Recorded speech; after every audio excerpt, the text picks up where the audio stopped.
the Tories won the election, didn't they? Who saw that coming? Certainly wasn't me, certainly wasn't the pollsters, certainly wasn't the Labour Party, but they did. They got a majority. Which means I think they're thinking, oh Christ, because there's a lot of things they put in their manifesto they're actually going to have to go through with now, which they never expected to do, to be honest. You know, there's lots of things that are probably quite unpleasant there, if I'm honest, to a lot of people. But I'm not talking about it from a general point of view. I'm talking about it from a specific shooting point of view. Because the horrors we could have been up against if we'd ended up with a Labour SNP coalition, you know, I can't even imagine what they could have possibly done from a shooting point of view. So it's great that the Tories have got in.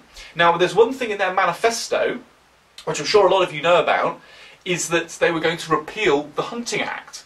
You know, the cynic in me says it was just David Cameron appeasing the right-wing backbenchers in his party, trying to appease voters who've gone over to UKIP as well, to be honest. But that doesn't really matter now. There will be a vote, and the Tories do have a majority. So I think it's important that you lobby your MP and let them know what you think. If you look in the description, I've put a link that's from the Countryside Alliance, which allows you to automatically lobby your MP and say to them, you know, I support overturning the ban, can you vote, you know, yes to overturn it. Now, all you have to do is put in your name and postcode, and it pretty much does the rest for you, and your email address. Just click send, job done. Now, I know a lot of you might be against fox hunting, or they might, you know, it might not be your cup of tea. It's not my cup of tea either, if I'm honest. It's not something I've ever really been into. As a boy, we used to follow the hunt. I was a bit involved with it, I suppose, but you know, and I used to ride, but not with the hunt. But I was never a big hunter, to be honest. But the point is, this is about unity, and this is about drawing a new line in the sand. It actually gives us an opportunity to fight back a little bit against these people. Because make no mistake, you know, for the SNP and Labour, and for the majority of the UK population who are against fox hunting and shooting and fishing and hunting generally, you know, this is a class war. They perceive us as being a different social class to them. They're wrong, of course.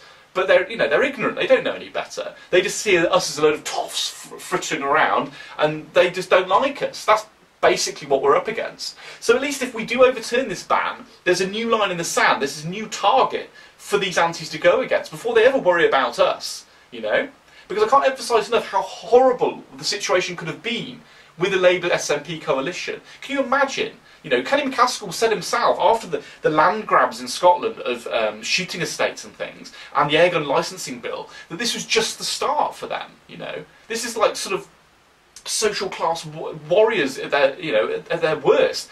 So we need to be able to try and, at least once, for once, actually repeal something. I mean, can you imagine? If they repeal the fox hunting ban, well, it just proves, doesn't it? You know, we could repeal other things.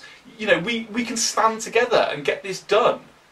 So I encourage you to sign this, have a look, and sign it. I know a lot of you are thinking, well, you know, you've got your own opinions. Great. Let us know. Let us know in the description what you think. If you know what I think, you know, genuinely what I think, from a non-political standpoint, without, you know, because I know I'm being quite cynical here, my view is that hunting foxes with dogs is fine. It is the best, most effective way of selecting a cull animal. There's no chance of injury. If a healthy fox is chased, generally it will get away if it's in its prime. If it's injured or lame, or if it's sick, or if it's old or whatever, then it will get caught and it will be killed. So, you know, I don't have a problem with it morally. You know, even if I did perceive the people doing it were all these sort of toffs wandering around and, you know, looking down their nose at me, so what? You know, that's not a reason to ban something, is it? You know, am I going to ban, I don't know, what do they do? Like horse polo or whatever, all that rubbish that, you know, posh people do or whatever. You know, why don't ban that? You know, it's bigoted behaviour to look at someone and think, oh, I don't like the look of you, I'm going to ban something you like. It's not very nice, is it? So, you know, have a little bit of integrity here and look at the things subjectively. You know, look at the ban itself and decide for yourself if you think that it's a moral, just way of killing a fox. And from a second standpoint, look at it in a more cynical way, which is, like I said, is that it's the next step in this ongoing battle that we have with a certain section of the left who just want to destroy our way of life, you know? So at least it gives us a buffer and it gives us a bit of distance between them and us, because they'll be going after the fox hunters, make no mistake, if this ban gets repealed. So anyway, I hope you enjoyed that. Let me know what you think in the comments. Like and subscribe.